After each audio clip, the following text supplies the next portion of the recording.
시편 15편 말씀을 가지고 그 집에 살기 원하세요? 라는 제목으로 말씀을 나누겠습니다.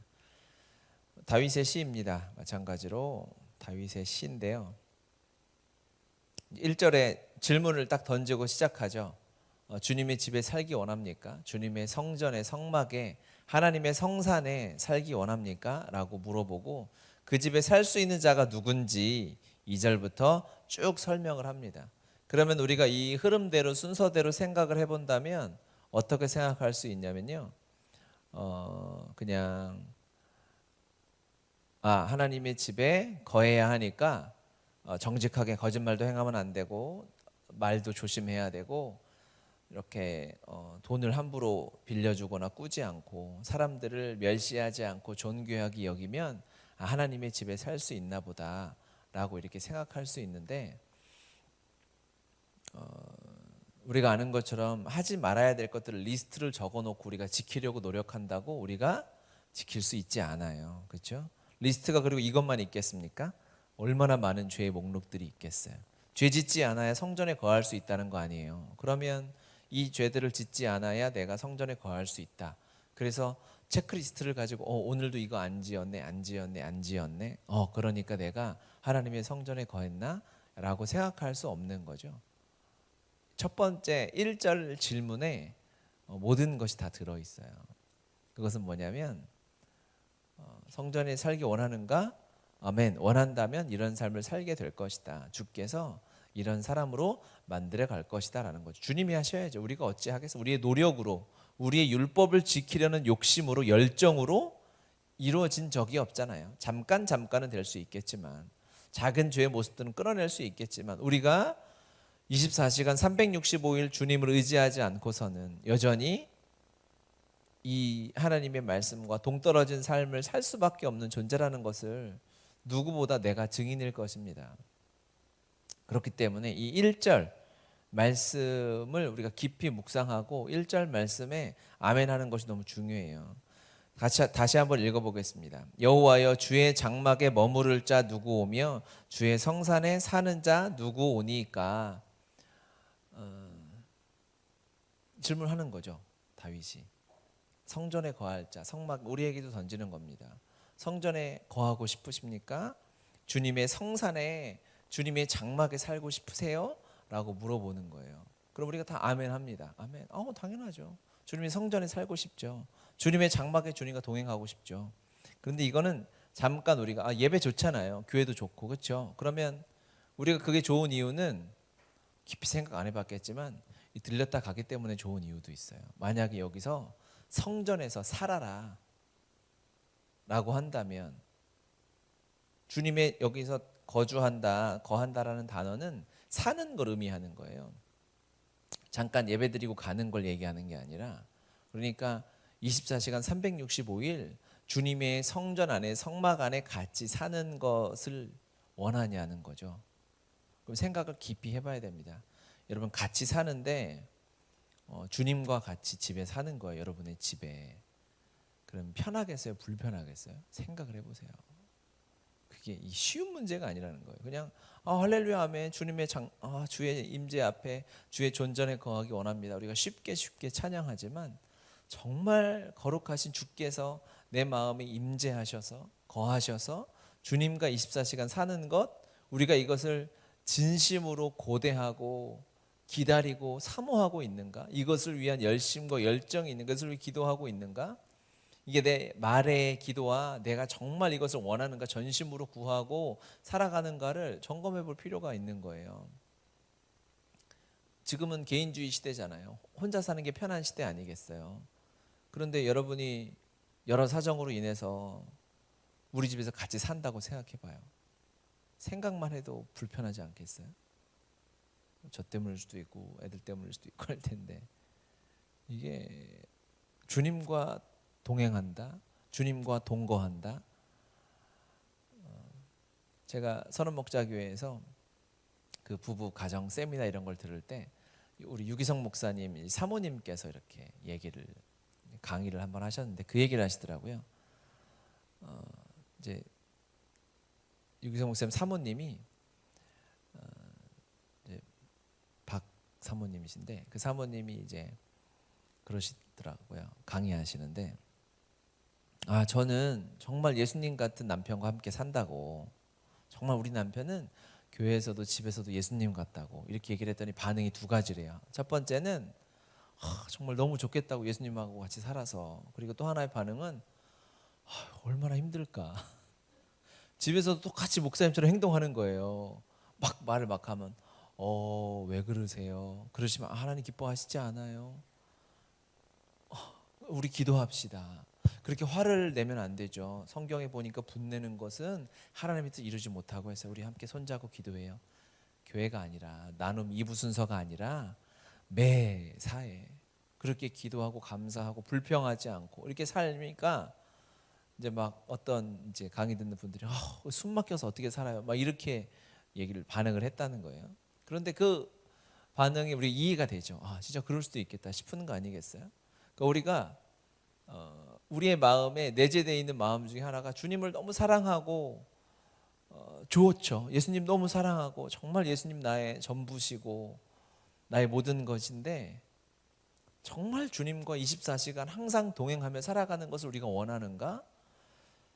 내 시간을 찾잖아요. 우리는 내가 조금 하나님이 기뻐하시지 않는 것 같지만 주님과 타협하면서 주님 이 정도는 제가 죄는 아니지 않나요? 라고 하면서 내 스트레스를 푸는 것 같고 내 여가를 즐기면 괜히 하나님 앞에 죄송한 것 같은데 기도 열심히 하려면 쉬기도 해야죠 라고 이런 식으로 타협을 하면서 어느 정도의 영역은 내 것으로 만들어 놓고 싶은 마음들이 있을 수 있어요.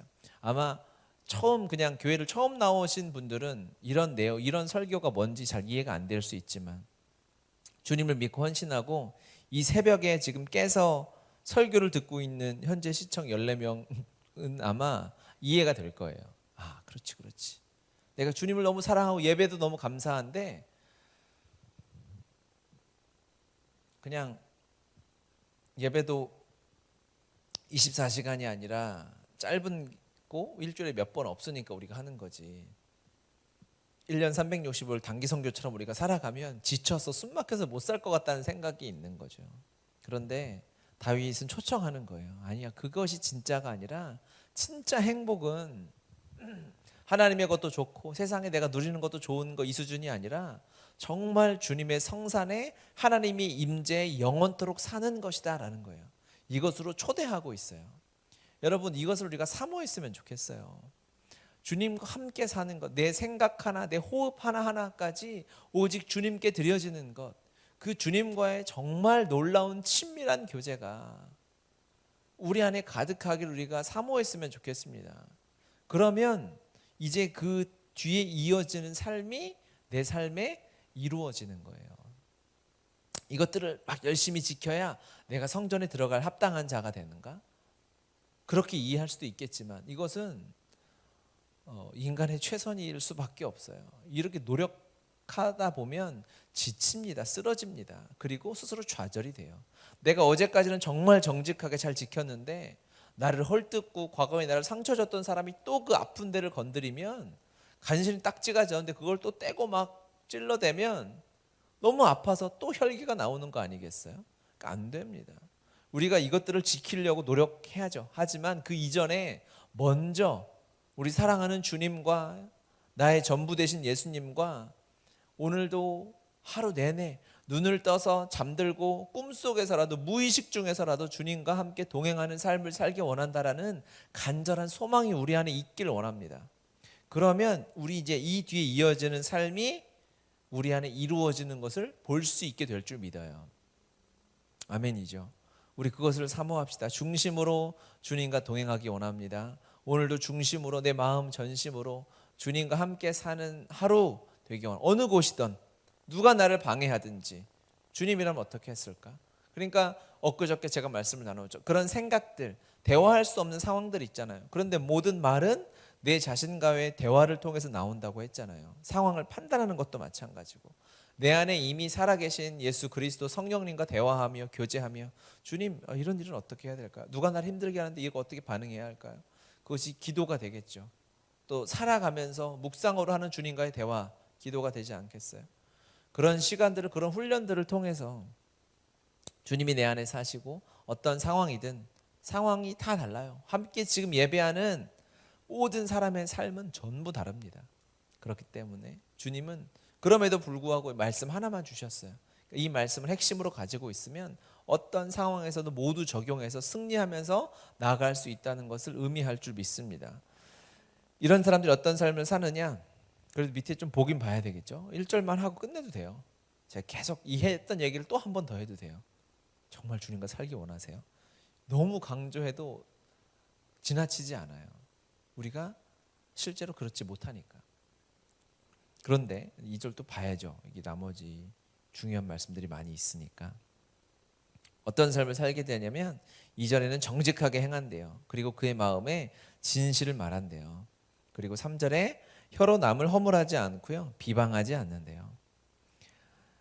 그리고 4절에 서원한 것은 해롭더라도 갚는다라고 이야기하고 있어요. 그러니까 앞에는 사람하고의 관계 같잖아요. 정직하게 행하고 거짓말하지 않고 혀로 남을 비방하지 않고 허물하지 않고 그렇죠. 남 욕하지 않고 뒷담화하지 않고 하는 걸 얘기하는 거죠. 그런데 4절은 서원하다라는 것은 뭐죠? 하나님께 서원한 거잖아요. 그런데 성경은 이걸 다르게 보지 않아요. 하나예요. 사람들에게 정직하게 말하는 것과 하나님 앞에 서원하는 것 한 입에서 나오는 것이기 때문에 하나님은 같이 봅니다. 우리는 서원한 것은 되게 중요하게 보이잖아요. 그런데 사람들에게는 조금 거짓말할 수도 있는 거 아니야? 조금 속일 수도 살다 보면 어쩔 수 없다라고 생각하지만 그동안에 우리가 그냥 이 정도면 그래도 안정적이다. 남들보다는 도덕적으로 우위에 있다라고 생각하는 것들조차 다 내려놓아야 되는 거예요. 하나님께 드리는 서원과 사람에게 하는 약속과 진실한 말, 남을 비방하지 않는 것 하나님이 같은 높이로 보신다는 것입니다. 즉 주님과 함께 24시간 동행하며 살기 원하는 사람은 이런 입에서 거짓의 삶이 떠나가는 거예요. 그동안에 그러면 거짓말로 살아왔던 건 어떻게 할까요? 어떻게 회복될까요? 내가 오늘부터 정직하게 살아가는 삶으로 천천히 하나하나 회복되는 것입니다. 당장 바뀌자. 우리는 당장 바뀌고 싶거든요. 왜? 은혜를 받으면 내 마음이 확 바뀌어요. 그렇죠? 어느 날 우리가 십자가의 복음을 깨닫는 순간 세상이 달라 보이잖아요. 평생 살아왔는데 30년을 살아왔는데 주님을 만나면 내 마음이 완전히 달라지고 내가 진짜 완전 새로운 삶을 살 것 같아요. 그런데 사람들은 전혀 변해 있지 않죠. 당연한 일입니다. 나만 말씀을 받았고 세상은 하나님의 진리를 아직 깨닫지 못했거든요. 그러면 그들이 깨닫기까지는 시간이 걸려요. 그래서 주님을 만나고 진리를 깨닫고 나서는 정말 인내의 싸움입니다. 내가 이렇게 정직하게 행하는데 왜 사람들은 여전히 나에게 거짓을 행할까? 사실 다윗이 기도로 고통스러워했던 것은 바로 이것들이에요. 내가 해야지 않았는데 왜 원수들이 나를 칩니까? 인내가 필요한 거죠. 그들은 바뀌게 됩니다. 어떻게? 내가 주님의 임재 안에 살기를 사모하며 주님이 인도하시는 대로 정직하게 공의를 행하고 한 걸음 한 걸음 걸어가다 보면 우리 가족이 변하는 거예요. 우리 직장이 변하고요. 그냥 세상 물이 가득 차 있는 세상 사람들, 그냥 세상 쾌락을 쫓아가며 사는 사람들도 어떻게 변할 수 있을까요? 그들을 끌어다가 성경을 읽히고 하는 게 아니라 그것은 주님이 하실 일들이 있을 거고 내가 살아가는 상황에서 정직하게 그리스도인답게 거기서도 주님과 동행하는 삶 아니겠어요? 주님과 함께 사는 삶을 살아내면 주께서 그들을 하나하나 변화시키기 시작합니다. 인내가 필요한 거죠. 바로 변하지는 않습니다. 또 5절에 보면 이자를 받으려고 돈을 꾸어주지 아니하는 거예요. 사람과의 관계, 사람을 이익으로 보지 않는 거죠. 뇌물을 받지 않는다 마찬가지인 거죠. 재정에 관한 하나님이 기준, 하나님의 말씀이 기준이 되어서 돈을 욕심내지 않는 것도 물론이고요. 오늘은 좀 관계를 중심으로 보고 싶은데 돈을 사람에게 꾸어줘서 이자를 받는다는 건 저 사람은 나한테 돈으로 보이는 거예요. 저 사람은 나한테 이익으로 보이고 돈이 없네. 내가 꾸어주면 한 달에 얼마를 벌 수 있겠네. 뇌물을 받는 것도 마찬가지죠. 저 사람에게 있는 걸 이용해서 조금 도와주면 이게 내 돈이 되겠네. 사람을 이익으로 보는 것이 세상에 사람을 그냥 돈으로 보는 것이 세상의 기준이고 형편인 거죠. 요즘에 유튜브 같은 것도 어떻게든 모든 구독자와 조회수가 돈이잖아요. 무서운 세상입니다, 여러분. 그러니까 사실이든 사실이 아니든 막 그냥 짓거려 대는 거예요. 떠들어 대서 그것이 인기가 되고 돈이 되면 사람들 속이고 유익하고 즐거운 컨텐츠가 있을 수도 있겠지만 그렇지 않은 것이 얼마나 넘쳐납니까? 왜? 돈으로 되니까 더 자극적이어야 되고요. 뭐 언론, 방송, 공중파가 아무리 음란해지고 그래도요. 지금 이 개인 방송 시대에는 모든 것을 사람을 돈으로 보기 때문에 이 말씀이 더 필요한 시대예요. 여러분, 우리는 사람을 돈으로 보아서는 안 돼요. 그렇죠? 사람은 사랑할 대상이죠. 주님이 주신 이 마음으로 주님의 임재 가운데로 우리가 초대하는 사람이 돼야 돼요. 너무너무 사랑하니까 그 사람을 사랑의 대상으로 보고 돈을 오히려 내가 반대로 행해버리는 거예요. 사람들이 놀래거든요. 모든 사람은 나를 돈으로 봐요. 그러니까 돈을 달라, 나에게 이자를 받으려고 하고요. 구독을 해달라고 하고요. 나의 좋아요를 눌러달라고. 그냥 그런 식으로 하지만 우리는 반대로 세상 사람들에게 돈을 베풀어 버리는 거죠. 나눠주는 거죠. 그렇게 살아갈 때 주님 안에 거하는 삶이 이런 삶을 살게 되고 이 하나님의 임재에 거하는 삶이 이렇게 놀랍구나라는 것을 하나씩 하나씩 깨달아야 돼요. 그러니까 우리가 삶에서 여러분이 이제 이 말씀을 듣고 살다 보면 막 거짓말을 하고 싶을 때 이 말씀이 막 떠올라요. 그렇죠? 저희 시커먼 얼굴이 떠오르면서 그래. 오늘 말씀 들었는데 거짓말하면 안 되지. 그러니까는 막 일부러 악하게 사람을 사기치진 않을 거예요. 지금 예배하는 사람들은. 있을라나? 있으면 회개하시고. 신천지 놈들이 보면은 그럴 수도 있겠네. 회개. 회개해야죠. 갑자기 또 화나는데. 그러니까 내가 갑자기 왜 이렇게 됐어요? 뭐 얘기했지? 그렇지. 막 생각이 막 부딪힐 때가 있어요. 내가 이전에는 막 드러내놓고 계획을 짜서 거짓말을 하는 건 아니겠지만 이전에는 그랬다가 지금은 이제 그럴 수는 없겠죠. 그런데 은근히 돌려서 살짝 거짓말을 하거나 내 마음의 편안과 유익을 위해서 하고 싶을 때가 있잖아요. 그때 이 말씀이 딱 떠오르면서 그래, 내가 이제는 이 살짝 돌려서 말하고 거짓말인지 아닌지 모르지만 거짓말인 듯 같은 그런 거짓말로 내 유익을 취해서 뭐 하겠는가 깨닫게 되죠. 그러면 우리가 뭘 깨달아야 되냐면 내가 하나님의 임재를 사모하기 때문에 이러한 역사가 성령으로 말미암아 일어나는구나라는 걸 깨달아야 돼요. 이것은 내 노력이 아니라 내가 말씀을 들어서 내가 생각이 조금 율법적으로 바뀌고 말씀을 사랑해서가 아니라 주님이 일하고 계시는구나, 이걸 깨달아야 돼요. 그래서 결론을 어떻게 내야 되느냐? 내가 주님과 함께 살고 주님과 동거하기 원하고 그렇기 때문에 하나님이 내 삶에 하나하나 내 마음을 다지시고 내 입술에 파수꾼을 세우시고 내 삶을 전신갑주로 입혀주시는구나 라는 것들을 깨달아야 돼요. 아시겠죠? 원인을 잘 찾아야 됩니다. 원인이 세상에 있지 않아, 나의 노력이 있지 않아요. 주님이 초대하시는 거죠.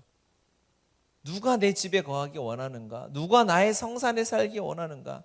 주님의 초대에 그냥 나는 아멘 했을 뿐인데 주님이 이렇게 일하고 계시는구나 라는 것을 깨달으면 한 걸음 한 걸음 주님이 우리를 붙잡아 주셔서 어떤 삶을 살게 되느냐. 5절 맨 마지막에 이런 일을 행하는 자는 영원히 흔들리지 아니하리라. 요동하지 않는 거예요. 어떠한 일이 있어도 흔들리지 않아요.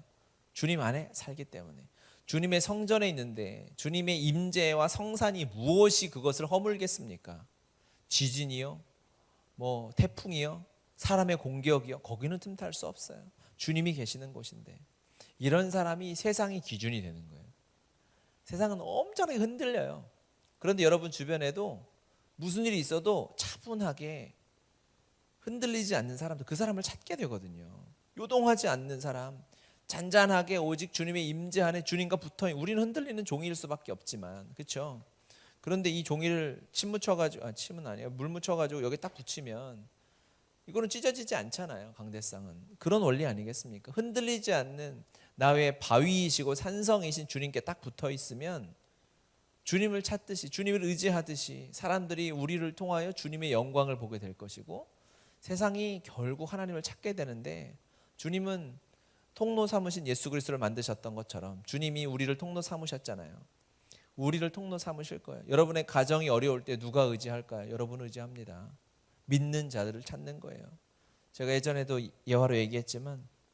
우리 친척들 중에 누가 갑자기 쓰러지고 응급실 가면은 저를 찾아요. 목사가 저밖에 없어요. 예수 믿는 사람들은 제법 있지만 뭐 교회 다니고 뭐 안수 집사님도 있고 장로님도 있고 뭐 그런데 그분들도 알죠. 내가 왜 나이롱이구나 이걸 다 아니까 결국 막 가족이 중환자실에 들어가면은 빨리 와가지고 먼저 들어가서 기도하라고. 나도 능력이 없는데 막 나를 밀어붙여요. 그러면 이제 손 씻고 들어가서 기도하고 나오고 하는데 왜 날 찾겠어요? 그나마 주님과 가까이 있는 사람이구나라고 생각되어지는 거죠. 사람들이 우리를 찾을 때가 와요. 사람들이 우리에게 기도 부탁할 때가 온다고요. 사람들이 힘들어서 어려워서 눈물 흘리면서 전화로 나 좀 살려달라고 요청하는 때가 지금이에요. 너무너무 두려워하고 있어요. 여러분 연락 한번 해보세요. 오랜만에 생각나는 사람들, 가족들, 그들에게 연락하면서 잘 지내냐, 어떠냐라고 물어보면 그들이 대화를 하다 보면 느껴지는 것들이 있어요. 아무렇지 않게 하다가도 그 마음 안에 주님 없는 것에 대한 두려움.